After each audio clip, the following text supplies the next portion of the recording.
Um, Oh man, well I don't really do anything anyways. I don't have a life. Fuck you. Aaron Shepard, episode 171. Did you see that link I sent you? I did a solo episode yesterday, and I spilled like a gallon thermos of ice water at the end. Oh yeah, no, I saw the link. I didn't have time to click it. It's fucking. I went for like 20 minutes, and it's nothing of value. I don't recommend anyone watching it. It's just me yelling like a fucking crazy person. But instead of having a soapbox in Manhattan, wearing a fucking trash bag for a jacket and high on crack, I just so happened to be a white guy with parted hair in front of a MacBook, so it's more socially acceptable for me to yell at a screen. But it was the same thing. And but yeah, it ended fucking. I got like a little pop-up desk, but I keep it down here. Keep it like a foot below the $3,000 MacBook, because I like to have not just a water bottle. I have a water bottle today because I'm fucking acknowledging that I'm retarded and I can't handle big boy cups. But for the first 170 episodes, I had big boy cups, big old fucking thermos. Not sponsored by them, but fuck it, I'll lie. We're sponsored by the thermos. What's the Hydro Flask? It's like a big old Hydro Flask. Shout out Hydro Flask. And I keep a big old fucking thing of ice water. It's something insane. It's like 64 ounces or like 40 ounces. It's huge. And that's what she said. But I keep it down here so it doesn't spill on this, because my brother destroyed his laptop like 5-6 years ago doing that. Mm-hmm. And I kicked it over yesterday by accident. Went down. Damn. Yeah. And then, of course, it starts seeping towards the fucking power strip. And so I was like, podcast is over, everybody. I fucking yeeted the power strip out and then just threw it down, like took my shirt off, threw it on there and seeped it up. But hey, that's not a bad problem to have, man. If that's my worst problem, that's some first world problems. I spilled my ice cold clean water next to my MacBook. Oh no! Yeah. My MacBook, my 3000. How am I gonna replace it? Oh my god! Oh my fucking bitch. Yeah. And speaking of fucking real, Aaron Shepard, my buddy who went to med school and then stopped going to build robots, whereas I got in and didn't go to yell at a screen like a crazy person. I would say he's less stupid than me. So, Aaron, you have a notch up. I know you paid for a year med school. That makes you more stupid. But you're building robots now, whereas I'm just yelling at a screen. Yeah, but really, let's think about it. Yelling at a screen is something that we all do anyways. So if you get paid for that, that's like no extra effort, bro. I don't get paid for it. So, but you will eventually. Eventually, like, but right now I'm just yelling at a screen for nothing. Yeah, but everybody's gonna start somewhere. You know, LeBron was shooting baskets in a backyard. LeBron was a fucking all-star by the time he was 16. There was one point when he was like regular size. Yeah. No, I'm not taking away from him. That motherfucker works harder than anyone. There's a you don't become the greatest by accident. No, that guy's a. No, I remember me and my friend Cal getting drunk our freshman year of college. So this was 2009. When did LeBron go pro? It was like 2005. Yeah, I remember we were watching old videos of him. These were old videos then. But we were getting drunk and watching. What was his school? St. Mary's? Was that the high school? Actually, no, he was pro like 2003, dude. Because what were his high school videos? What was his school? St. Mary's. It was in or was it Notre Dame? No, it was St. Mary's. It looked like Notre Dame jerseys, wasn't it? Like green and gold. Yeah. He was fucking throwing down tomahawks from the free throw line. Jesus, man, his balls had dropped like 4 years prior, and he was dunking from. But yeah, what a baller. But so I posted that video of you in the magnet, right? And I posted it on a bunch of subreddits. Those like shitty fucking like just I fucking hate them like next fucking level and be amazed. But they have big audiences. But I also posted it to like cybernetics, cyborgs, Neuralink. Just that clip too. Just that like a 10-second clip, not the whole podcast. And a lot of people were just kind of shitting on it. They're like, some people just didn't believe it. Like, that's a magnet that's on a timer, like blah blah blah blah blah. And I was like, whatever. Well, those are stupid people that you're not going to convince. And the only thing dumber than them is me thinking I'm going to convince them. So those are just the only thing dumber than a dog is someone convincing that they're going to teach a dog to be smart, right? It's you know, the only thing dumber than China loaning the U.S. $70 trillion is trying to thinking we're paying them back. Yeah. Oh yeah. No, we'll get right back to you. What are you using all that loan money for? We're building up an army. Okay, well, we're gonna pay you back, or we're gonna come get that money. How are you gonna get it? That's right. I think the U.S. debt is perhaps the single best military weapon that we've ever devised. Not the A-bomb, not the stealth bomber. U.S. debt. You owe us $20 trillion.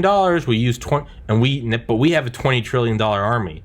You're gonna send your goons, right? It's like if you loan money to Al Capone. How are you going to get the money from Al Capone? I'm going to send my muscle men to... fuck. It's, Yeah. Point being, those people are retarded and I can't convince them. But other people were like, hey, big deal. It's a magnet. But I was thinking, like, it's not that... Sure, you're picking up, what was it, like a washer, a BB, whatever. It doesn't matter. Yeah, it's like a little washer, Yeah, it doesn't matter. I was like, it's how it's being picked up. Like, I was thinking of not the first email, but one of the first emails sent between two like ARPANET networks in nuclear bunkers in the 50s. I was listening to it the other day on the book Dawn of the Code War. It's a great book. But they were like, some of the original messages were like, they were like on the phone and they'd be going, L, I sent an L. Did you get an L? Pause. I got an L. And it was like, good job, everybody. And if you had showed that to anyone then, if you could post it to a Reddit then, it would have been like, oh, cool, you sent an L? I can send a telegram. I can send, I can write a letter on the Pony Express. But it's how it was sent. What did Alexander Graham Bell say? Like, come over here? Nothing important. Sure, nothing important. What did the Wright brothers do? They traveled, 120 feet? You can travel 120 feet in a lot of ways. If that, yeah. You can travel 120 feet in a lot of ways. But it's how it was done. So exactly. That's what I was thinking, yeah.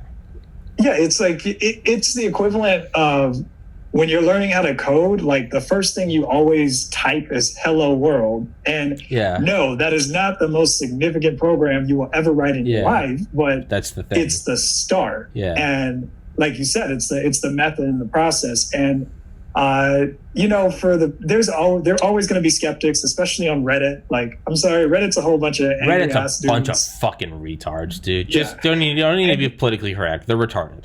Yeah, they're a bunch of angry ass dudes sitting in their mama's basements, But you're not going to convince them as much as. The reason why I put it out there is to send out, like, basically it's the equivalent of hello world. It is like, this technology does exist and it is closer to your backyard. Like, it's closer to you than you think. I mean, did you see the announcement yesterday that Elon Musk did with the Neuralink where they had it inside the pig? No, I saw like a post or a title or something. And it was like the last thing I saw, and I just saw it passing scroll. It said Elon Musk said the brain will... No, maybe it was Lex Friedman, that podcast. I think he said, I saw some... No, I didn't see what you're talking about. He said the brain will adapt to Neuralink in some like counter evolution. No, I didn't see what you're talking about. Sorry for that word vomit. Yeah, no worries, man. But yeah, and it's all like, okay, so you're looking at the pig's brain, but you think about what the technology implies. So with the Neuralink, you have successfully implanted this in. Now, is it going to stay long term? Like, there are a whole bunch of questions that you have to ask and answer downstream of that, but it's the first step. It is like the Wright brothers 120 foot flight. And technology, especially in this age, like, think about it. So it took 60 years from the Wright brothers to fucking Neil Armstrong on the moon. Yeah. Like, that aviation, like, people don't realize, like, props came out like maybe 10, 20 years later. Jets came, 10, 20 years later. And then, by 1940, we're breaking the sound barrier. Yeah. By 1960, we're putting stuff in space. Yeah. By, 69. Yeah. And even before that, I mean, you think about like the X-15. I mean, somebody took a rocket and put it on a plane, and now we're going Mach 7. Like, and got dropped off of a B-52. Yeah, exactly. So I mean, it's all like the first iteration of something is never going to be impressive, but it's what the technology implies. Yes.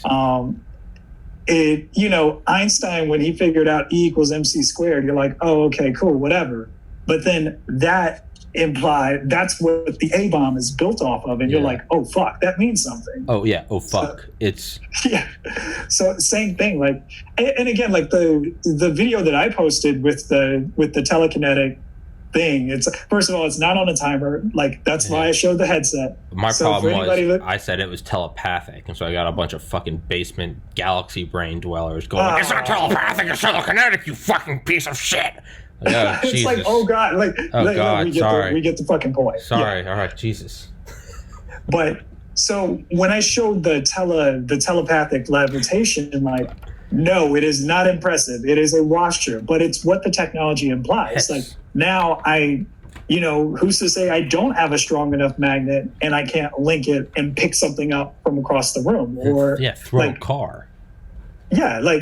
And the same with the Neuralink. So yeah, you're looking at a pig's brain now, like you can just see its brain waves. But I think in the article that I read, Elon talked about, well, maybe one day you can call your Tesla just by thinking, which... Woo! Brave new world. We are going into a brave new world, man. We are. And and again, there are a lot of questions that need to be answered, and a lot of ethical concerns, because, okay, if I have a computer in my brain, what's to stop, basement nerd script kiddie from hacking my brain and making me hallucinate crazy thoughts? Or jumping off a building, or a Manchurian candidate. Exactly. It's, we are marching into a new, but I don't think there's any stopping it. I don't think there's any avoiding it.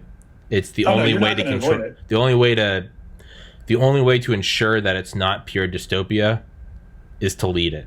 You're not, it's like we didn't want to build the hydrogen bomb. A ton of the scientists from Los Alamos. The original ones on the Manhattan Project didn't want to do it. A lot of them actually signed a thing saying they didn't want to do it. And one of the guys went to Truman and told him about it, and he was like, and remember, Truman's the one that gave the orders to drop the A-bomb. So he was saying, I think he was saying something like, you have to understand these are not weapons of war. These are weapons of extermination. And like, yes, they ended the war, but like, these are not cannons, right? And they're explaining the size of it and the insanity of it, thousands of times larger.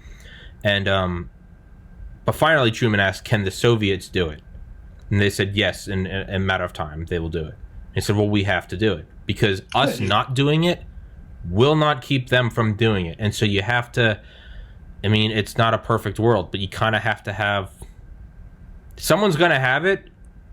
I would rather have us have it, right? Right. You would rather, and again, us is relative, because, who's to say that, like, luckily history played itself out and Truman was smart enough to be like, all right, 2 is enough. But who's to say, like, who's to say that we couldn't have had a leader that was like, oh, we blew Hiroshima and Nagasaki? Let's just take all of Japan off the map. But what I'm trying to say is that it's better to have the technology in the hands that you know than the hands that you don't. Because you're right, to an extent, it will be used for evil at some point. Yes. And all major technology is. It will be weaponized at some point. It absolutely will. All technology is. But you would rather the development and the people that are spending the most time building it, if they have an intention for good or for not weaponizing or not bad things, and you would rather the tech go there than just leaving it up to interpretation and letting somebody bad pick it up. Yeah. I mean, MacArthur wanted to drop 10 A-bombs on Korea, and Truman was like, you can't fucking do that. But I'm tending to be more optimistic now, not because of any really concrete evidence so much as I just don't see any benefit in being a pessimist. Like, what do you get out of saying, wake up this morning, I bet Aaron's going to cancel on me. Ha! He canceled on me. I knew it. What do I get out of that? Ha! Now I don't have a podcast episode. It's, and so, like, when Nixon was in his like final days and had been drinking heavily. This is from Raven Rock by Garrett Graff. On his final flight, fuck you, I always mention that book. On his final flight home, the Secretary of Defense and Henry Kissinger actually had the guy with the nuclear football stay off the plane because they didn't want it going with Nixon because he'd been drinking heavily. Yeah. And they didn't tell Nixon. So Nixon thought he... So I say that to say, I tend to hope that... Who's that famous Soviet submariner that, like, avoided World War III during the Cuban Missile Crisis? Oh, yeah. I don't know the story, but he, like... It was something like they were supposed to fire, but he said no. He's like, yeah. No, I don't think this is... He's like, I think this is a mistake. I think it's a bluff, and it was. But there are stories in history of, even at the, the edgy, the United States is the biggest terrorist organization in the world, man. It's, yeah, there's a lot of bad shit, but looking at, like, Kissinger, and Kissinger's no angel, but or that Soviet submariner, I tend to think that maybe in these, like, insane moments, good things, if they can happen, because they have happened. We wouldn't be here if these things hadn't happened. So yeah, it's history played out that way. We had Truman, who, as all presidents are morally compromised. No one's objectively good. No. Yeah, we don't have the best nuclear weapons. You don't want that guy. I like Trump. You don't want him at the 45 helm. I mean, 1945 helm, not the. But point being, let's not delve into politics. It's, you want to be ahead of it because you can't stop it otherwise. Right, and you have to ask the questions, and you have to.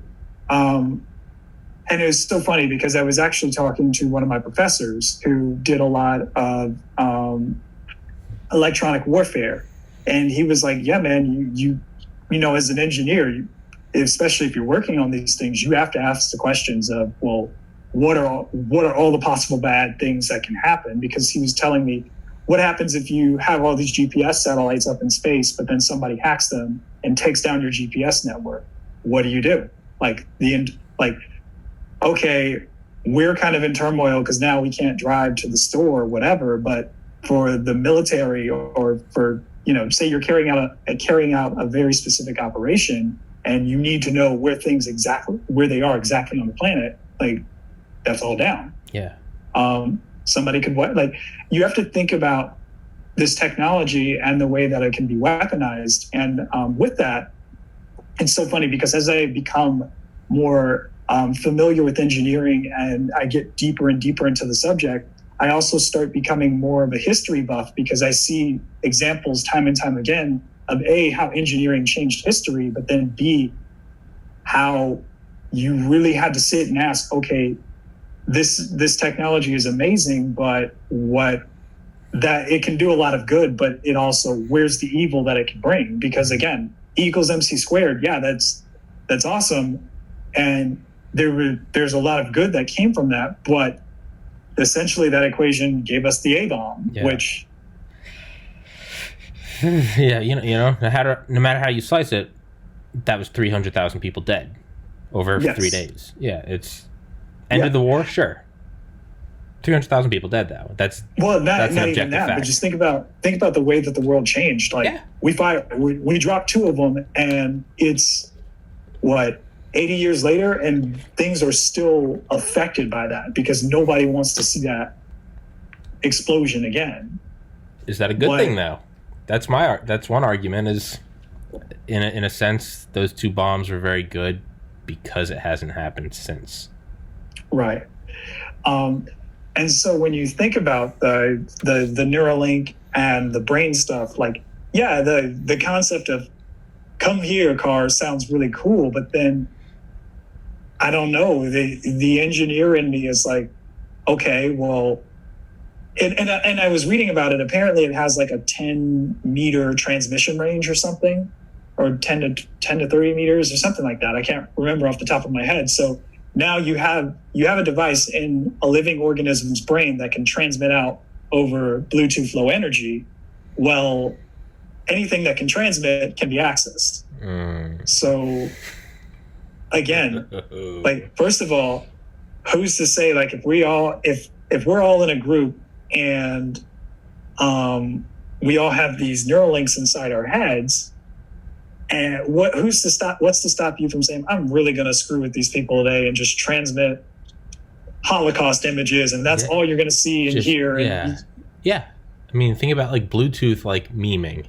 You know, you get on a city bus and you see who has AirDrop open, and you just drop Big Chungus. Nothing offensive, but or I don't know, or a pile of dead Jews or 9/11. You know, yeah.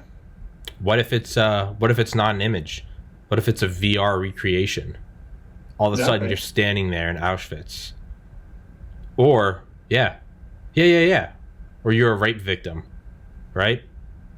Yeah, and what if and so too, like, what if so? And I need to do more research on this, but as far as like what parts of the brain it links to, but in a sense, I mean, if I understand correctly, aren't all parts of the brain linked? So if you could get somewhere from your frontal cortex onto like your brainstem, there is a neural pathway or something. Yeah, well, correct? I mean, 100 billion neurons, 100 trillion connections. So it's, I mean, there are but I know some parts are like localized, right? You put like an fMRI, you can see, you know, like hearing, language, there's like emotion, there's like your reptilian brain at the base, right?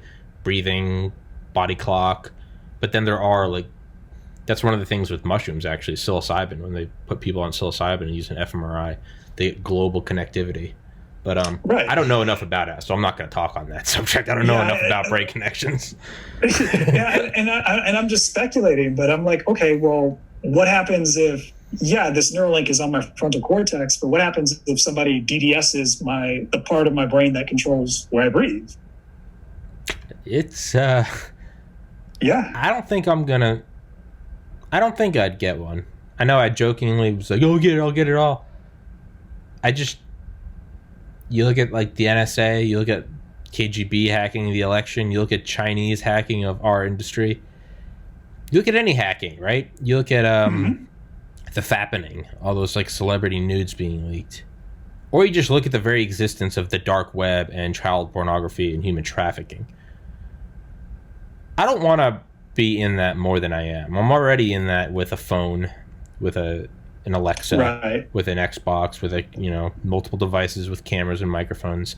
I've already accepted a certain amount of, like, 2 fingers in the ass from like the global cyber network, right? You got to accept a certain amount if you want to play a certain amount. I want to play the podcast game. I want to play I use the internet game, right? It's a spiritual mask I'm putting on. I am playing cyber human right now.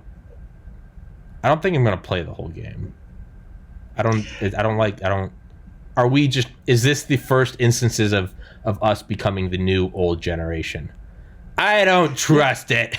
I don't know about this new technology. I don't know. But with any technology, there's always a limit as far as like, okay, what's practically acceptable.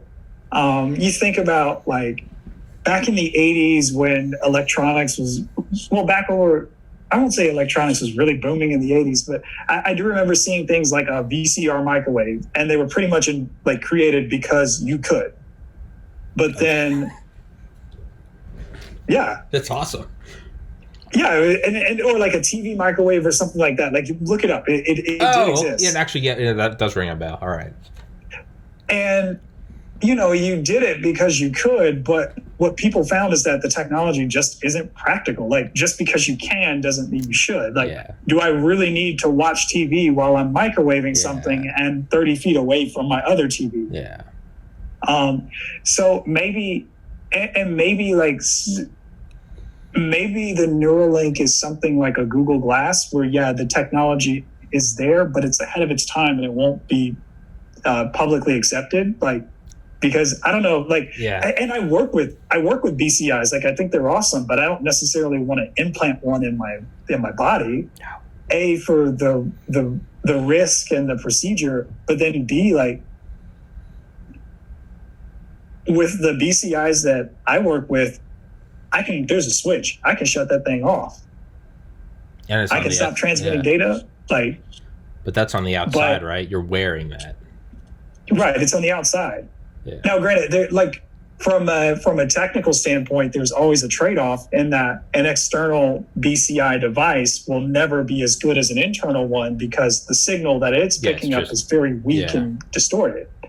But I don't know if a clear BCI signal is worth all of the risks that come with it. Like, yeah, again, conceptually it's cool because, who's to say that I couldn't get a Neuralink and then couldn't implant in an electromagnet in my hand, and then I could truly be, telekinetic. But at the same time, like, is that worth it? Who's hacking? Yeah, it's. Well, I was gonna say is like with phones, right? Like a common thing that like we always found Al Qaeda members doing was, well, one, right, you just turn off. First thing they did is hide their phone, and then they got better. Snowden did this when he was in Hong Kong, put his phone in the refrigerator, sealed it off. The next thing was turn it off, but then they started to find that like the NSA was figuring out how to turn the phone back on externally, right? So then it became take the battery pack out, which is actually proven to be pretty. It kind of seems like a wall, but I imagine somewhere down the line we're gonna find out in some book in like 2050 about how back in 2020, because I mean, right? We talked about this last time. There are like right now I'm charging by wire, but there are just chargers where you can just drop it on there, right? Yep. Okay, well, that is still a distance. It's not physically plugged in. So back to the Wright brothers, that is at a distance. That is the first step. Not a lot. You got to be basically touching it, but it's at a distance. Well, the next thing I've just been thinking is like they're going to take batteries out.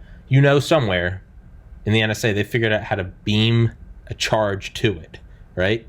Probably for spec ops teams too. You can't have their GPS dying. You can hit them with some power.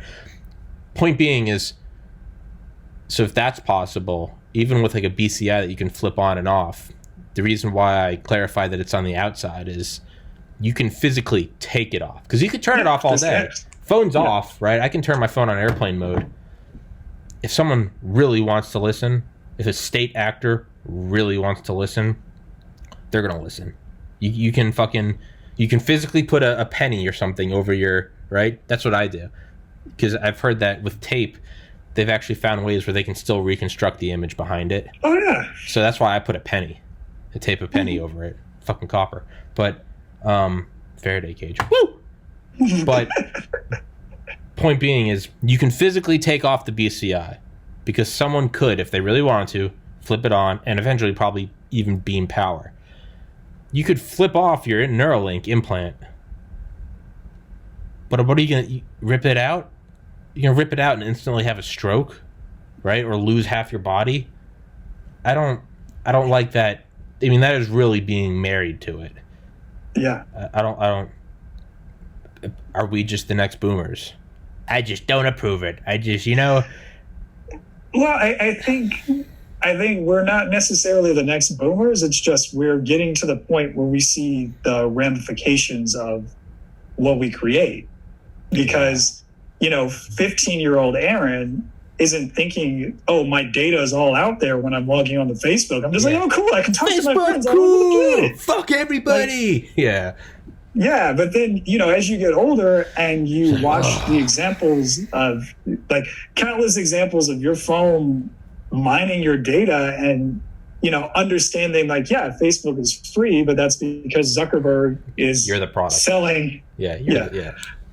He's selling you to all the advertisers. So now that we're old enough, we see the other side of the equation. And I think, again, with any technology, especially being in our generation where technology has grown so rapidly, we can't help but like this, we're on the edge of new technology. So like when you're talking about artificial intelligence, when you're talking about Neuralink, quantum computing, like all these things, it's like, wait a minute, we saw what happened with Google. Like, yeah, it's awesome. I can search everything, but now people can predict just about what I'm going to do based off of what I put into my phone. So what's the equivalent with the AI or the Neuralink or the what other quantum computing, things like that. Yeah. And we talked about this last time, AR being the middle ground between VR. And I was thinking the other day when I was walking, I was like, for thinking of you, I was like, I need like a defining what is right now. So right now is what, just bare reality. You need some, because you have augmented reality, virtual reality. So it's base reality, ground reality. Yeah. So whatever, reality. we call it BR. Yeah, BR is just generally where we are. AR is augmented, almost like a HUD, right? You're projecting shit. VR is full immersion, or whatever, varying degrees of immersion, but essentially immersion. Yeah, I feel like Neuralink is, and again, maybe this is just why we're not billionaires and not capitalizing on it, because we can't see it. It's just a magnitude, and it's like, do you not see this, what this is? Maybe that's why we're not billionaires, is because we don't see how this is going to be huge, or at least not huge right now in our minds. I think AR is going to make a bigger impact before Neuralink, because that's even for like, yeah, tech addicted people like our generation. I've never had a greater, like, yeah, no problem. Get on Facebook, Reddit. I know it's tracking me, but I don't give a shit. It's whatever. When that crowd, the crowd that doesn't give a shit, is pumping the brakes about Neuralink, that's when you know it's okay. It's a little too much, right? You're going for some weird kinky threesome shit on your first date. It's like, no, pump the brakes, man. That's married for 20 years. You're comfortable. Like, slow down. BDE, baby. I like the energy, but slow it down. I think AR is, who knows? Maybe Musk is a brilliant marketer. Maybe what he's doing is releasing Neuralink, knowing that it is insane, and then what you do is you release a less insane alternative. Like, there's a really good bottle of Hennessy at the store. It's like $300. No one ever buys it. There's normal Hennessy, which is like $64 for like 1.75. The really good one's $300. What people do is they'll buy the second best one.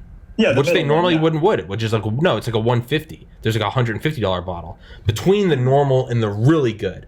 But the really good almost serves its sole purpose as, it's really good. Why don't you get the one that's half the price? That's still better than the regular. So it's the $64 bottle of regular Hennessy. That's base reality. The $300 bottle one, that's Neuralink. What the real thing is they're not trying to sell you Neuralink because they know you're not going to buy it. Right. You're going to buy AR, which is the $150 bottle. Because if you just had AR, they'd go, that's $150? Fuck no. But when it's in relation to 300, you go, well, 150 is only double the normal, but it's half the. Okay, yeah, we'll get the. I don't know. Maybe he's a brilliant marketer. What do you think? Yeah. Am I just looking too into it? Tinfoil hat? No, I think there's some validity, and honestly, I kind of want to be opportunistic with this, because now with Neuralink starting to make splashes, I can push Cogito. Absolutely. And it's like, well, you can still get all your brain stuff, but there's nothing implanted in you. You can take it off. Ooh, so you could be that second bottle of Henny. I think, like, when you said that, like, I really think that we have some. I think that's going to really help create the market for what we do. And so, but no, what you said makes perfect sense. Like, that's. And Elon's done this before. Like, think about the Boring Company, like with the flamethrowers and stuff. Like, that was just a big PR stunt to get him attention for something with Tesla or something with SpaceX, to bring value to whatever he does. So that way, when he's selling the flamethrowers, knowing it's ridiculous, but it's also like creating a buzz. It's street cred with our generation, right? He sells flamethrowers. Right. He went on Joe Rogan and smoked. He didn't need to go on Rogan for the popularity. He's Elon Musk. No. He smoked pot. Dude, that just won over 100 million people that are like, you see Bezos and it's just like, sure, he's the richest man in the world, but he just looks like another, right? He's just another old white guy. Whatever. He's just Bill Gates part 2, whatever. But you see Elon Musk, that was street cred. And people that didn't like that, they don't see the value. That was invaluable street cred. Right? Same with throwing the metal balls at the Cybertruck. Everyone's like, dude, the window's broke. Elon's stupid. What? No, you dipshit. He got 400,000 pre-orders in 2 days without spending $1 on marketing. Yep. What better way to do it? And that's one thing about Elon that makes him that makes him kind of ahead of the other tech billionaires that we know is he understands marketing, and he understands, like, he has created a cult following. Like, yes, there is and this is actually a well-known phenomenon in like science Twitter and all that. But if a journalist says anything negative about Elon, they're going to get ripped to shreds. Like, really? Yes. And in particular, there have been a lot of female journalists who have been torn apart because they've critiqued something that Elon did, and his fan base, which is a very specific demographic of male between the ages of 18 and 30, 34. And very nerdy. It's almost like a Reddit part 2, but they Elon Musk. Yeah, it's like, how dare you say anything about it? Yeah, it's but and that's his value. That's why, because I mean, I remember for a while, Tesla and SpaceX both had no inherent value as companies, but he had brand loyalty. So that created the value for his ventures over time. Yeah. There's, I don't know if I'm not old enough. When did Steve Jobs die? Gosh, it has been a while. I can't say. Yeah, it feels like it's been longer than I think it is. I want to say like 2012 or 13. Yeah, I think 2012. Hold on. Really? Yeah, look it up, please. Oh. Let's see. My internet working? Yeah, it's he had a cult following, but even like I was aware of that in like middle school and high school. The cult, because there's a cult of Mac. I don't think it's as rabid as when Steve Jobs was around. I don't know. Maybe it still is. I don't know why I'm trying to speak on that subject. I don't really know shit about it. I don't know where I'm going. I was just going to say the importance of like cult followings. Right, but generating. Bill Gates doesn't have a cult following. Yeah. No, Bill Gates is where he is because he made something that everybody needs. Yeah. And what he made became the standard, and he kind of monopolized the market. Yeah. But yeah. Bezos, Amazon, you don't need to like Bezos. Bezos is like, you don't need to make memes about me. You don't need to be cult followers. There doesn't need to be edgy, SpaceX master race where it's just a bunch of pro Elon memes. Bezos is like, I don't need any of that. You need Amazon. You can get Bezos. He should pay his taxes and pay for Medicare for all. We both know when you need an external hard drive or socks or fucking anything in between, you're getting on it. You're not going to tell anyone. You're not going to tell your revolutionary friends, but you're sucking that capitalist dick. You're just... Oh, yeah. Marx is glaring at you and you're like, I'm sorry, Carl. Sorry. But it's but yeah, cult followings, Neuralink, blah blah blah. It's have you read that book? I don't know why I'm asking, like, I don't think I even told you about it. I think I did last week. Metamorphosis of Prime Intellect. I'm gonna send it to you again. It's not your homework. It's not your homework. You don't fucking have to do it. You don't. If it's my homework, then tell me it's my homework. It's your fucking homework, kid. Okay, but okay, I'll get the belt out. I'll get the belt out, man. You don't want to fucking. But I'll get liquor drunk and beat you. But it's my favorite book. It's like. It's not on Audible, but it's on Kindle. You can get Kindle to read it to you, so it's in that robot voice. But honestly, for a book about hyper-intelligent AI, it almost kind of is fitting to have that robot voice, But I had on the author the other day. I got in touch with him. I can't really talk to you about it if you haven't. I mean, it's just a book about AI taking over, but I'm not just plugging it. I truly think that you would thoroughly enjoy it, and I think it would. I think it would stimulate your mind for some podcast ideas, because it's kind of everything we're talking about. It's just like the first steps of how, but we'll save that for another episode. What now, do you think for Neuralink, or actually no, fuck that, I'm gonna go back to Cogito, the lifting up the magnets, there's only a couple people that kind of like picked up on the importance, and it was someone commented on one of the threads, and it was like, the first supercomputers were the size of gymnasiums, put out more heat than a dump truck, and could do less than like a Hello Kitty calculator watch today. They're like, everything starts somewhere. And I think it was the same. Right. The first email, you know, did you get an L? I sent an L. It's, I think it's the same thing. Is because I was thinking, bigger and bigger magnets. I'm thinking of, military applications, like a breacher. You go up and just rip open the silo doors or something, and then Delta goes in. But then I started thinking, like, why does it have to be a magnet? Why can't it just be anything that has an on and off switch, which is literally everything? TV, electromagnetics, fucking satellites, IR, anything.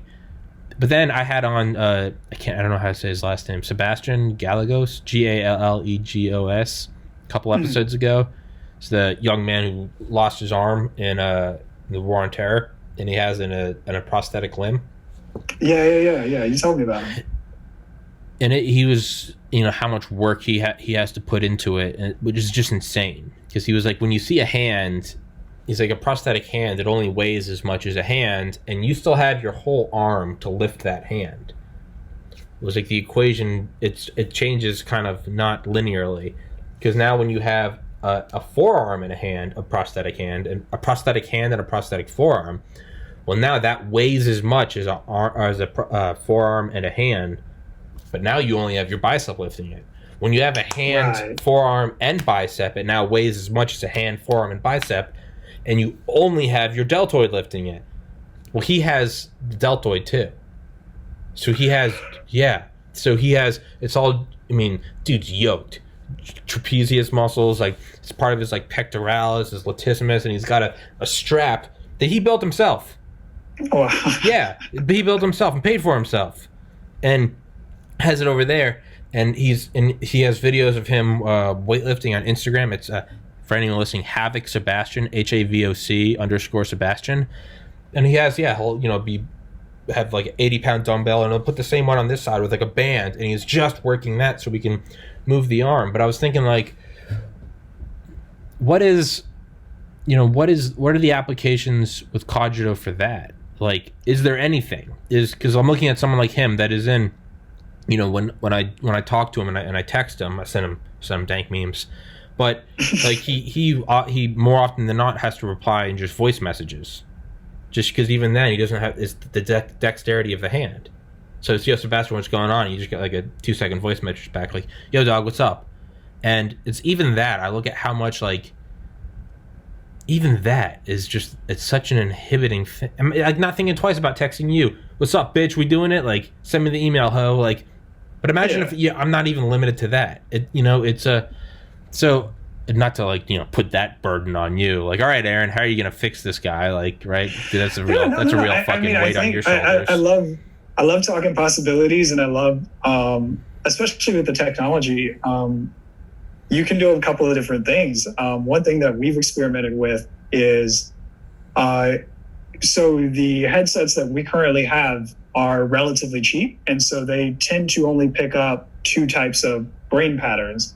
But what we found is that they also can detect when you blink. So we can use blink, like, for example, with a robot, we could map one direction to how you focus, the other direction to how you relax, and then we can have blink, like, toggle between X and Y. So, forwards and backwards versus turn left, turn right. Okay. But you can do a bunch of things. You can get a better BCI, and, some BCIs that I've worked with are capable of distinguishing like 6 or 7 particular thought patterns. So you can link those 6 or 7 particular thought patterns to actions along the arm. You can combine it with some sort of AR system where you look and say, okay, well, I want to control my hand. And then you start thinking about what parts you want to control. And then when you're done with that, you look to your arm and say, okay, well, I want to move it this way. Like, I think that there are a bunch of possibilities. Honestly, for somebody like Sebastian, it's not just the hands, it's the hand, the forearm, everything from the deltoid on down. Maybe it's a combined system that allows you to integrate, that allows you to select what you want to move and then move it. Yeah. I wonder if you could, because he seems to have the arm down pat. I imagine the hand is where it gets difficult, because he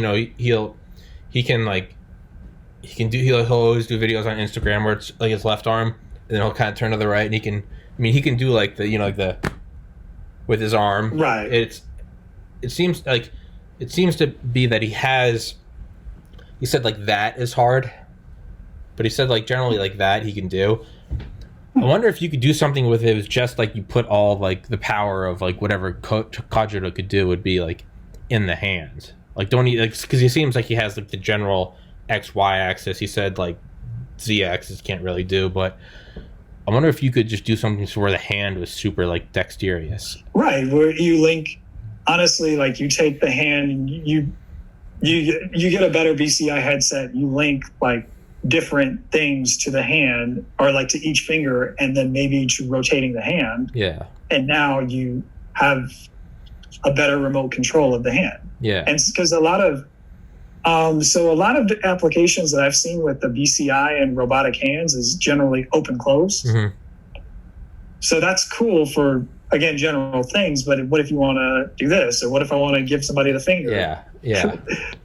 So I think, I definitely think you just map different responses of the hand to different ways that you can think. Mm-hmm.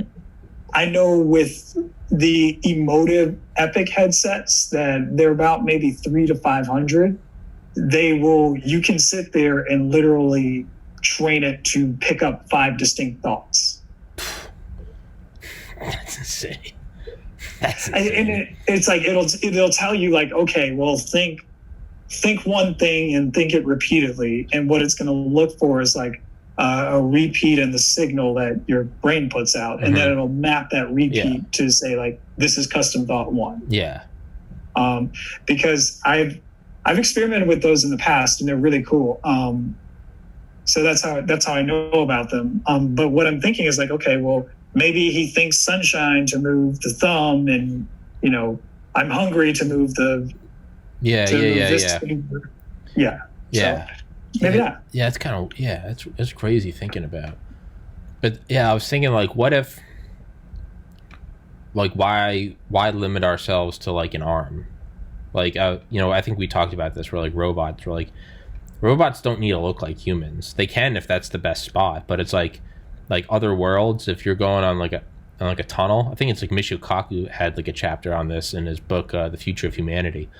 Because like if you have like a rocky world full of like porous tunnels, it's like you're probably gonna want like a spider type thing, right? Yeah. He's like some places you don't want to walk on like the acid ground, so you're probably gonna have like a bird or a worm, whatever it is, right? He's like, for climbing and shit, you're probably gonna want like a monkey type human thing, right? Because that's the best thing. But I was thinking like I was gonna say I've seen a gecko that did some really cool climate things out of JPL. Jesus. And they recreated what they did is they recreated the Van der Waals forces that you see on a gecko's. And they had it like climbing big rocks in 0G. It was really cool. Have you ever played Black Ops 2? Yes. The beginning of that, like the first mission. I haven't played it in a couple years, but where they're like, you know what I'm talking about? They have the gloves. The opening mission is you shoot. Do you think that shit exists right now with like Delta Force or DevGru, SEAL Team 6? Do you think they've got some scale the outside of a building? Yeah. Because they have to scale a whole bunch of crap.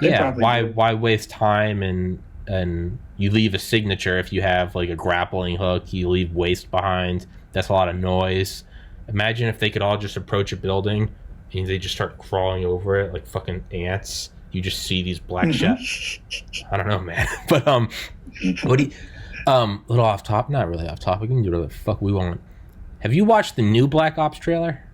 Black Ops Cold War? I saw something on Reddit where it's like dude, oh my god. Fucking boner. It's yes, because that's what made Black Ops 1 in particular is a game that is like historic. It's like damn, because you're in history. Yeah, you're, Castro, like, you're doing a set Yeah, and like I'm sitting here like I would play a mission in Black Ops and then go read about like the Bay of Pigs invasion. Yeah. 2 has like flashbacks There's like Noriega in Panama, which is weird because in Black Ops 2 you do Operation Acid Gambit, which is Panama, and you do like breaching and shit, and it's really weird because I've had on Dale Comstock, who was the breacher in Operation Acid Gambit. So it's weird that I've had on the Black Ops guys. And not only that, I can never say it when they're on because you're legally not allowed to. But he was in Delta Force, and then he went on to the Special Activities Division, which recruits from Delta Force and SEAL Team 6. And they are the only military unit that is not under the Department of Defense. If you go through Army, Rangers, Green Berets, Delta Force, you're still Army. SEAL Team 6, you're still Navy. Those are all under Title 10, which is the legal, I guess, guidelines for the Department of Defense. Once you get to the Special Activities Division of the CIA, you are officially retired from the military, and then you go under the CIA. So it's the only one that exists outside the Department of Defense umbrella, which is crazy. They have literally a different set of laws because it's like, hey, we're not going to exactly be doing kosher stuff, but it's. I think I saw one thing. It was like, what do they do that's like? Are they better than? It's like we can't get really better than Delta Force and SEAL Team 6. So it's like they're the same, just like tier 1 badasses. But it's just all denied shit, and it's like it's more like Geneva suggestions. It's like, woo! But I was gonna say in Black Ops, the numbers Mason. Alex Mason, the character you are in Black Ops 1, if you ever pay attention to the stuff on the left side of the screen when the mission's starting before it starts getting blotted out, it always says CIA Special Activities Division. Yep. That's what Dale was in. But yeah. Oh man. Yeah. But in the second one, it even begins the first level. You're in like Afghanistan during the Soviet occupation, and it says on the left side Special Activities Division, and then gets blotted out. That guy exists. It's Dale.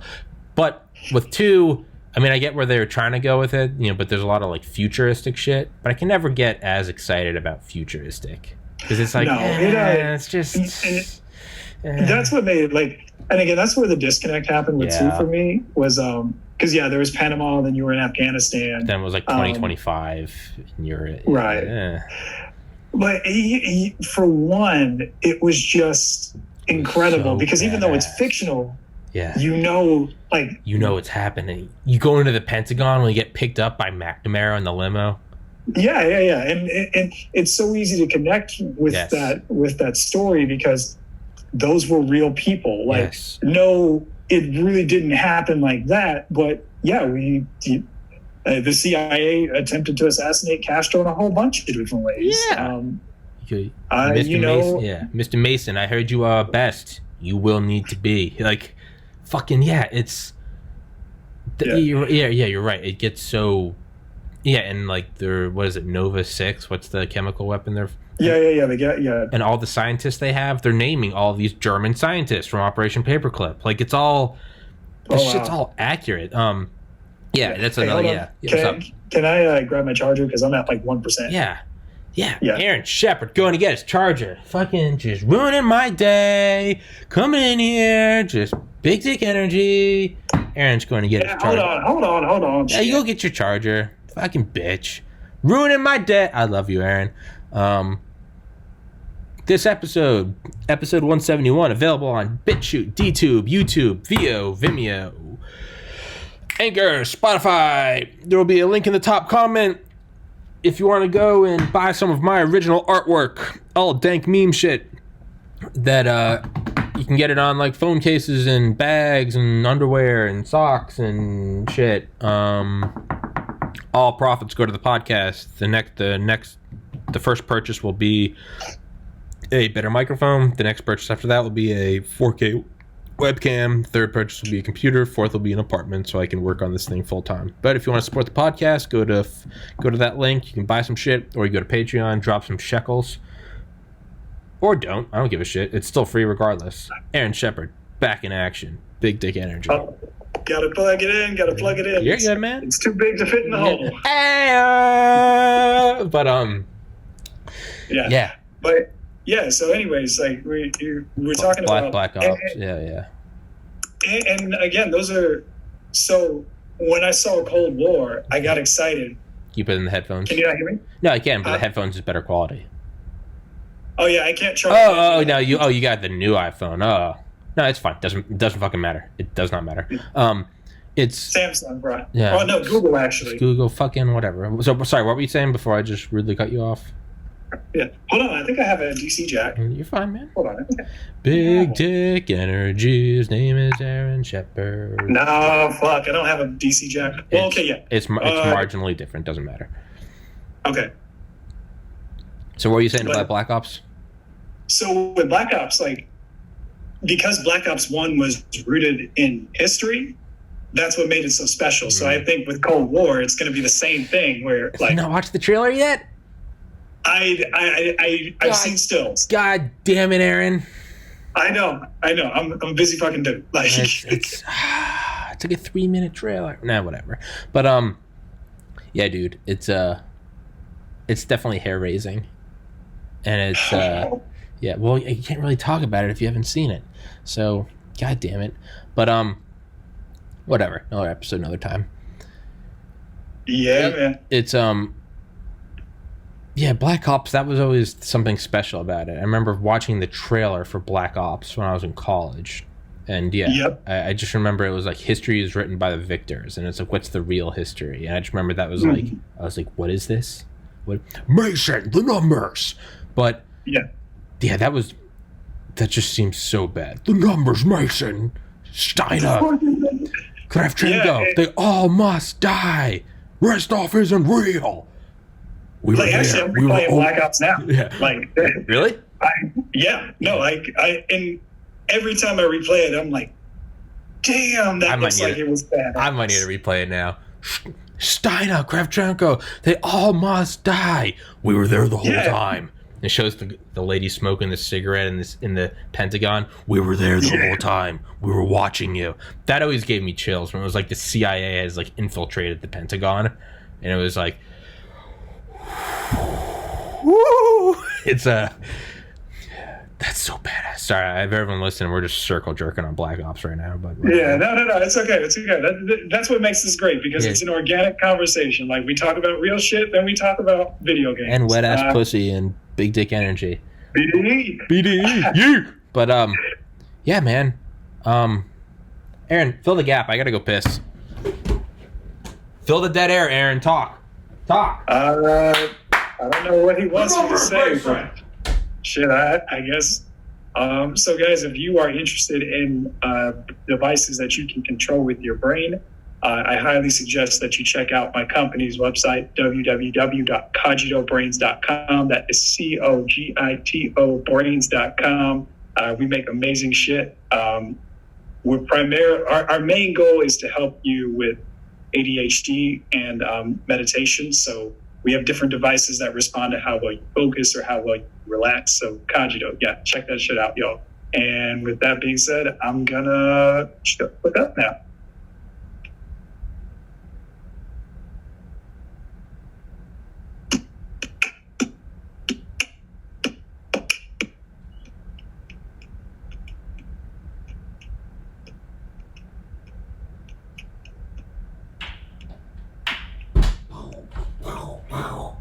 I don't hear you talking. I'm beatboxing, fool. Bitch. Shut up. Yeah. So, yo, did you see the Black Panther died? Yeah, I saw that last night. Like, yeah, so did I. I saw that right was heartbreaking. I saw that like right when I texted you. I was like, what the fuck? Apparently he'd been fighting cancer for 4 years. Kept it completely out of the public eye. Damn, man. Damn, Wakanda forever. Shout out Black Panther. Wakanda forever, y'all. This is no place to die. Yeah. It's well, and, you know, what's amazing about that is he was filming while he had cancer. Wow. But then B, you see all these videos of him going to visit kids who are at St. Jude's. And you're like, oh, when you see it at first, you're like, oh, that's nice. But now looking back on it, and you realize like he had cancer, he knew he had cancer, and he was still going to see his kids. Like, yeah, that's some superhero shit. That's some superhero shit. Yeah, he was a real fucking hero. He became a superhero. That's badass. Damn. And man. you know, like, so I was talking to my wife about it, and I do remember, she made a comment about like how when you're growing up and you're black, one thing you always say is like, you know, like when you're pretending to be a superhero, like one thing that you always had to say growing up in black is, oh, I'm Superman, but I'm the black version of Superman. Yeah, I'm Black Spider-Man. Yeah, I'm Black Spider-Man. Yeah. I'm Black Captain America. Yeah. But then, because of Black Panther, you just be the Black you didn't Panther. have to say that. You already you had a hero who was who looks like you, and it's been proven time and time again that changes the way that people think. Yeah. And so, you know, you look at the film and you see all of these black people and they're technologically advanced. Like, think about how many kids saw that and they're like, oh shit, I want to do tech. Like, I want to do like. Yeah. So how many engineers did you just create? How many scientists? How many doctors? Like, that are like, oh cool, like Wakanda forever. Like, okay. Right. Yeah. That is badass. So, yeah. Man, that sucks. Yeah, that definitely. Yeah, I saw something like some image but yeah, someone I saw, one of my friends from Maine posted a picture, but it was like him like last year or something doing like an interview over Skype or something. Mm-hmm. And he was really thin and gaunt. Yep. And people, and I didn't know anything about this, but apparently the people were like circulating memes about him, and they were calling him like Crack Panther because it looked like he was like smoking crack. Like, man, this guy really let the fame get to his head. And then now it's coming out and it's like dude was doing chemo. Like, yeah. I mean, so I didn't see that video at the time, but if because it is noticeable, but it's like, well, he's an actor. Maybe he had to lose weight for a role. Yeah, some Christian Bale shit. It's like, and then too, like one thing that you know, as we become older and we become boomers, like one thing that you see time and time again is the fact that you really don't know what other people are going through in life. Well, that was the post my friend made. Was you know, this is an extreme example of, you know, people calling him Crack Panther. Oh, the fame went to his head. The reality is dying of chemo, or dying of cancer, gaunt from chemo. And it was you never know, you know, be kind to everyone you meet, for everyone's fighting an uphill battle, whatever the quote is. It's because is this not a better example of that? Sure, maybe yours isn't as extreme. The person who you work with who's being a dick today, you don't know what's going on at home. Maybe they're not the Black Panther who's dying of cancer. But what a better, like, what better example is there than, like, you don't know what someone's going through. Exactly. And even if it wasn't chemo, maybe it was crack. Well, hey, if you're doing crack, you're not in a good place. So what drove that guy to do crack, right? You know, I mean, and I'm obviously taking a holier than thou like stance because I didn't, you know, but I've done plenty of shitty things in my life. But one time, it was years ago. It was after med school. I was working at this pharmaceutical plant, and I was working in a lab. It was night shift, whatever. And so the night crew, there were maybe like 4 or 5 of us, and we, you know, a whole bunch of dudes. We made a bunch of inappropriate jokes. Sure. Well, one day, somebody said something to me, and I replied back, well, your mom is blah, blah, blah, blah, blah. And my other coworker, like, got dead silent. And he kind of just went back into his office and, you know. Yeah. This thing. And later he pulled me in his office and he was like, look, man, like, I know you didn't mean to be disrespectful, but my mom died. Yeah. And I was like, oh, shit. Because, you know, I was relatively young. I'm still young, but, you know, I think I was maybe like 24, 25 at the time. So I wasn't too far from college. And in college, like most people, both their parents are alive. Yeah. So, you know, you rip those jokes on your friends all the time. Yeah. But going into the workplace, it's like, damn, like I'm with people who are old enough to have lost parents. And so that's why, like, I'm even to this day, I'm very careful about making jokes about moms because, you know. Yeah, there's a fine. Yeah, I was 19. No, I was 20. and my friend in Valdosta were at the frat house. I mean, and living in the frat house, I mean, the most depraved humor, right?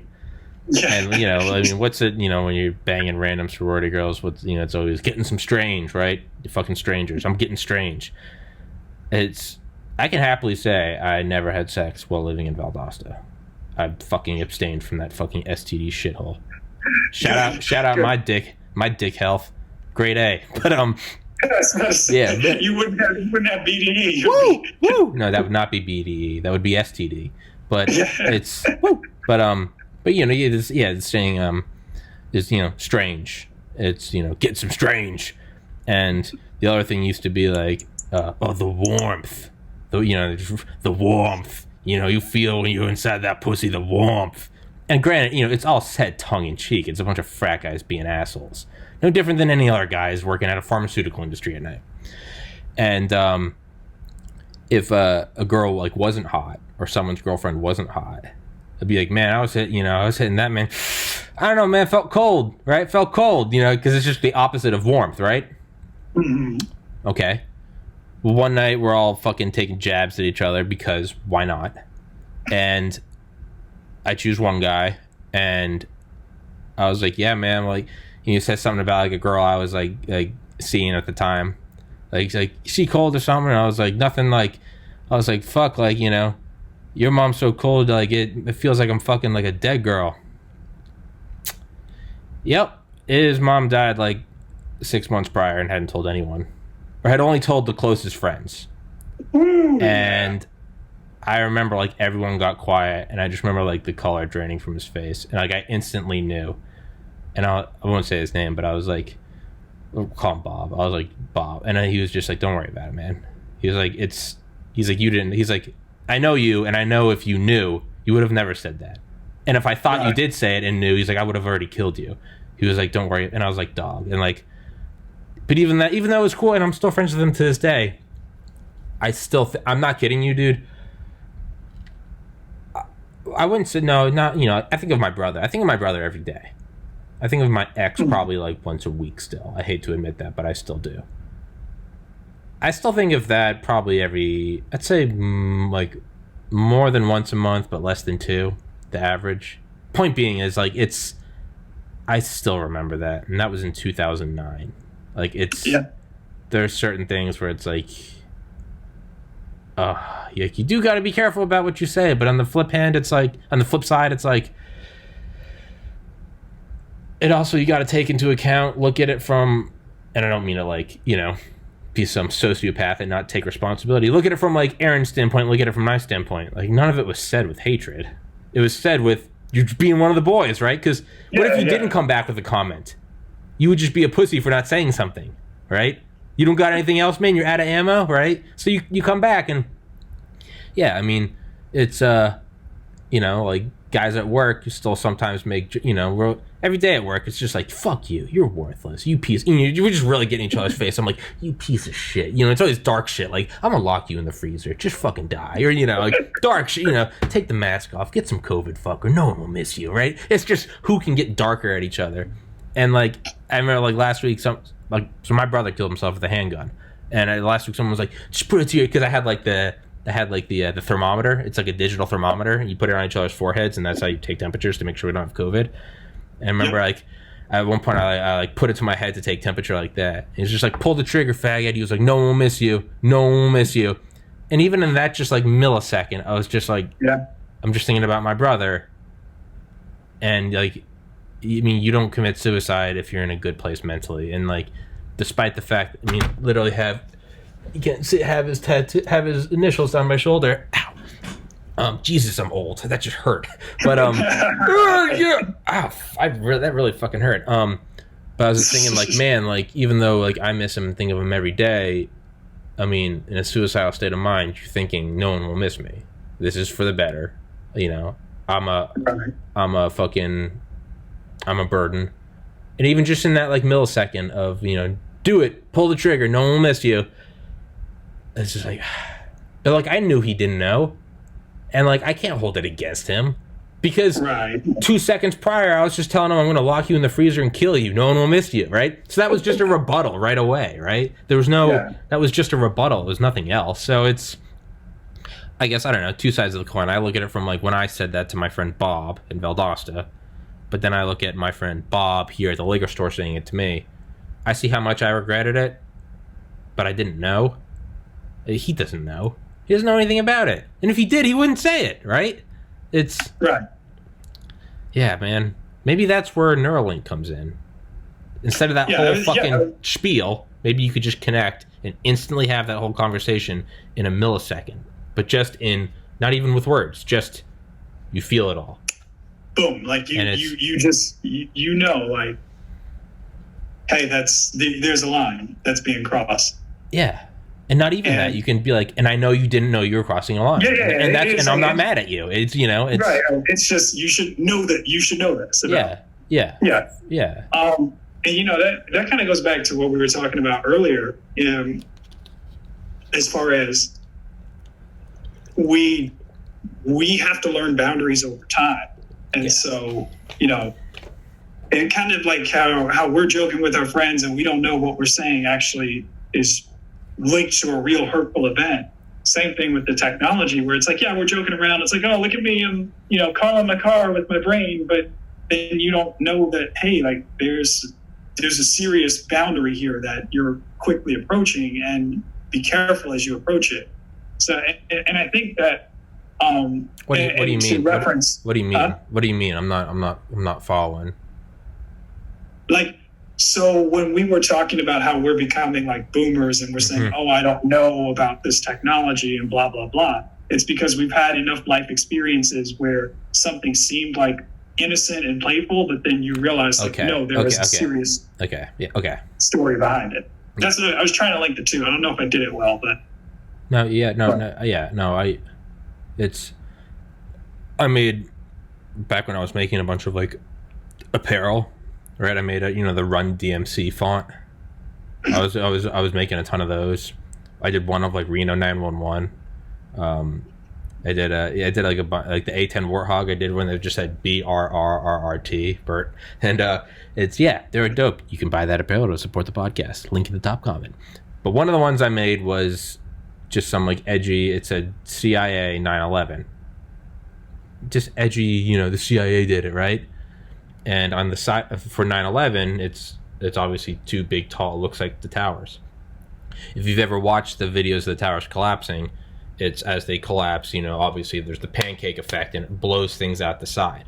And all the half-baked conspiracy theorists, at one time myself, would be like, see, look at those are detonation charges, right? Because there's the sideways plume.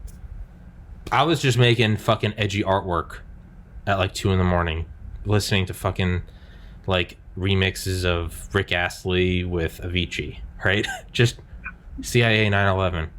And I made one and it had just if you zoomed in, you could very slightly just see the plumes on the side. And it was to imply, I was looking at it purely from like an artistic standpoint. I was like, minimalist. Like, truly was that detached. Was just like, oh, okay, like, I like the colors. I like the negative space. Okay, like, minimalist, just the plumes. Okay, like,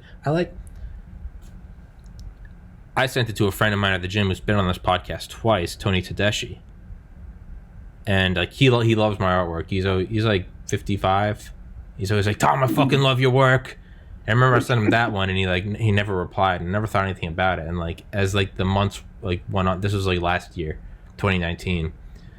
And I remember like slowly like he has a New York accent. And then I remember like when he was talking about how when he used to be in the fire department, and like it slowly clicked. Like a couple months later, I was like, he moved down to Maryland from New York like 10 years ago, but he lived in New York his whole life. Okay, he's in his 50s, which means he was a firefighter. Yep. Eventually, I talked to him, and I was like, I don't know, like, I was like, regardless if you did or didn't serve in New York on 9/11, I was like, you're a firefighter, and I was like, that was like rude. And same thing, he was just like, Tom, he's like, there's water under the bridge. He gave me a big bear hug. He's like, it's fucking artwork. I get it. He's like, you're a shithead. I get it. And I was like, but I soon enough learned he did serve as a firefighter on 9/11 at Ground Zero. Had friends killed in the rubble in the ensuing days. He came on this podcast and told his story. I mean, talking about, like, you know, one of the guys had his hands reaching out and they were like grabbing his hand, like, we're gonna get you out, and then like the rubble shifted, collapsed, and they never even found a single finger of him. He was just destroyed in like molten steel. And he's telling that story in 2020, and you can still hear his voice cracking. And like, that's another one I think of all the time. I'm like, I sent him CIA 9/11, right? And it's you just say this shit and you're like, God damn it, right? But I try to find the positive side of that.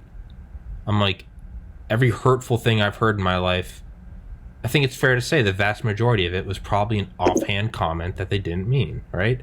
Mm-hmm. Sorry, I completely interrupted. You were talking about Neuralink and the cars and... Oh, no. Yeah. No worries. Headphones are back in too, so... Fuck yeah. What time? Yeah. What time is it on my phone? 3:35. Let's wrap this up in like 5 minutes. Gotta head to work. Okay, yeah, I was about to say, let's do a bingo call. Yeah. Bingo, yeah. Big dicks. Big dick energy. Bingo, yeah. Aaron, I hope you figured out you got to interrupt me back, man. You got to fight back on this podcast. You got to throw bows. Oh man, well, naturally I'm a person who just really likes to listen, and then on top of that, like, it's interesting. So I'm like, okay, yeah. Let me see. I'm trying to. As I interrupt you right now, Jesus. No, you're good, man. You're good. Like, I don't have to talk shit. I got BDE on my side. You don't talk a lot. I don't need to talk, man. I fucking walk with a big stick. It's dude. I've just been listening to episodes lately. Every once in a while, I hate listening to them because I hate fucking hearing myself. But I try to listen to them me too. Just to get a little feedback, because I have to. I get if the guest doesn't want to, they don't need to. But I'm trying to improve it constantly. Whether it's just audio quality or what, it's just a little like flow of conversation. And sometimes I'll like get out of the shower and turn it off because I'm like, I interrupt so much. And I have on interesting people like yourself. Like, it's one thing if it's me and my fucking, like, you know, we're just talking about aliens and dicks, but then I'll have on an interesting person like yourself, and you're like, yeah, so at Cogito we're working on these neural implants, and I'm like, neural implants, and I just yell for 30 minutes, and I'm like, shut up, just shut up, you fucking idiot. No, man, I enjoy the flow of the conversation. It's natural.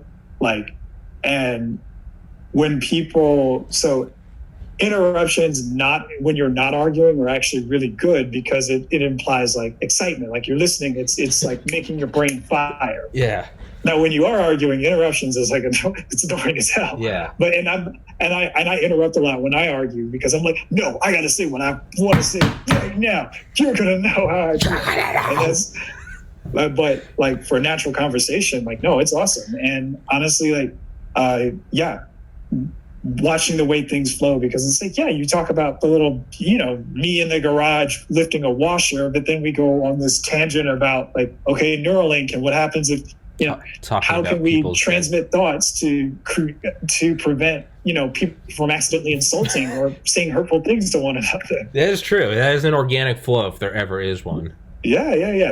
That's why we do it, man. We're best in the business. Woo! But yeah, I was thinking, like, because we were talking about Neuralink, and I realized I'd kind of run out of things to say about Black Ops and Neuralink. And sometimes I'll find that during a podcast where I'll try to like artificially keep a conversation keep going. But I realized I'm like, we burned up all the fuel, right? It's the fire. It burned out all the trees. There's no more fuel in that. And like, what arose naturally was like, what is his name? What's Black Panther's name? Chadwick Boseman. Chadwick Boseman. What a fucking epic name too. Chadwick Boseman. He grew up like I live in the ssame county that he grew up in. Oh yeah? Yeah. Fuck, hell yeah. Shout out Chadwick Boseman. Yeah. But for that one hurt. And on top of that, like, I know in particular, Black people were hurting because we lost Kobe Bryant earlier this year. Then there's the pandemic. Then there's all the shit going on with like the police brutality. Yeah. So it has been a rough year for everybody. But for those who are listening, like, understand it has been an extra rough year for your Black friends. Hey, well, it's kind of like, what's the saying, or what's the quote, the Buddhist quote? When you're ready, the guru appears. When you're truly ready, the guru disappears. You know, how can we lose such an important black figure during a time of such social unrest? You're leveling up. Yeah. Now the captain is going, now you're leading, right?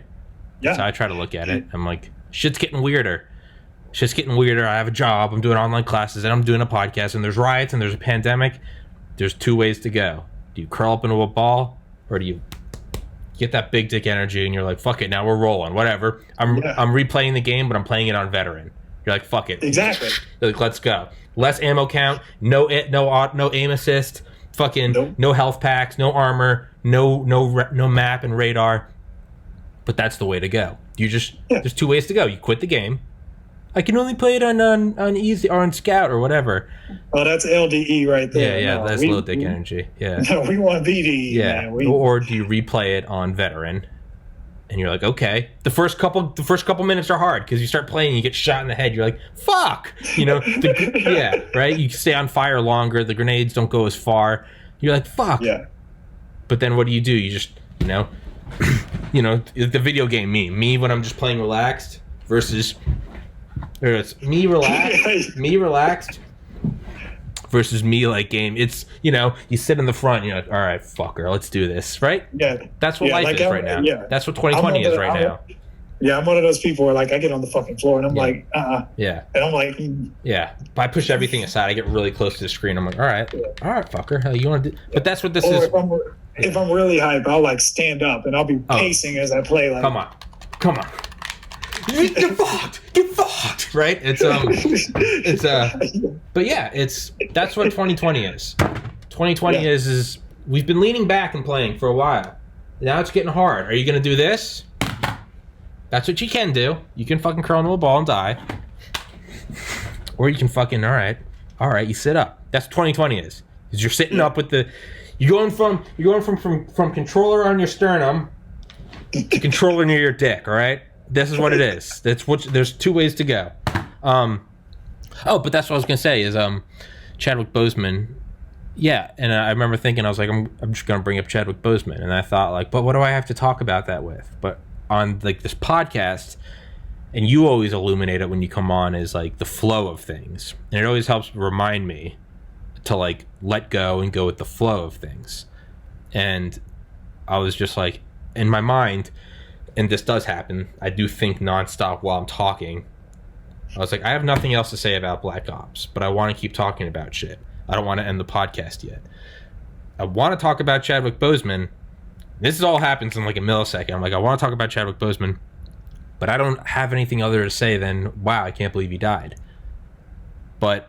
And you always remind me of just like the flow. So I was like, I'm just going to say, whatever. Did you hear about Black Panther?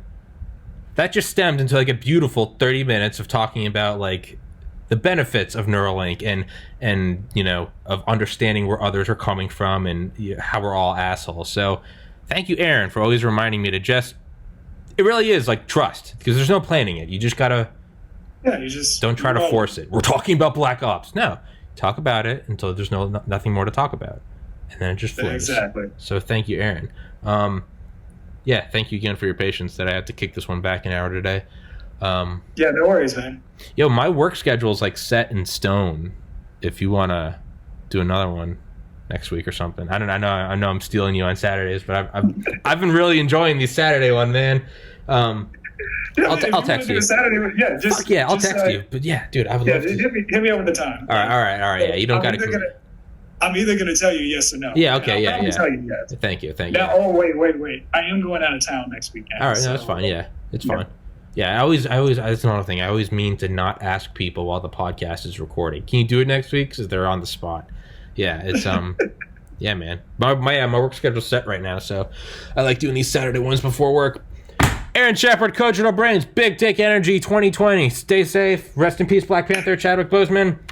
2020, you can sit up and play, or you can throw your controller like a bitch. BDE versus LDE. What do we choose, Aaron? BDE or LDE? Oh, man, why are you even asking that question? It's BDE all day. There's my brother, Aaron Shepard. I love you, buddy. Stay safe. And, do you love me, Aaron? Of course. Say it.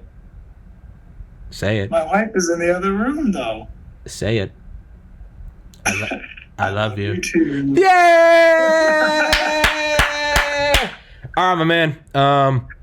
Yeah, bro. So I got to go to work. So normally I process it and then upload it, but that takes like an hour. I don't even have time, so it's not going to start uploading till tonight. So it's probably not going to be up till tomorrow. No worries, man. Take your time. Yeah, I need to. I really like the last one we did, so I'm gonna chop it up and start bumping it on my network. Yeah. If you have like a file sharing service or something, I can upload like the HD video or something if you want. If you want just the whole file, cool. Yeah. Or if you just want to screen record, that's probably lower memory. Whatever you want, let me know. I have the files and shit. I have SD, HD, audio, all that shit. Yeah. Take your ass to work, dog. Like, fuck around and get fired. Woo! I gotta go. Yeah, no. Hey, I gotta go. Like right now. All right, man. I'll see you, buddy. Peace. Peace. BDE.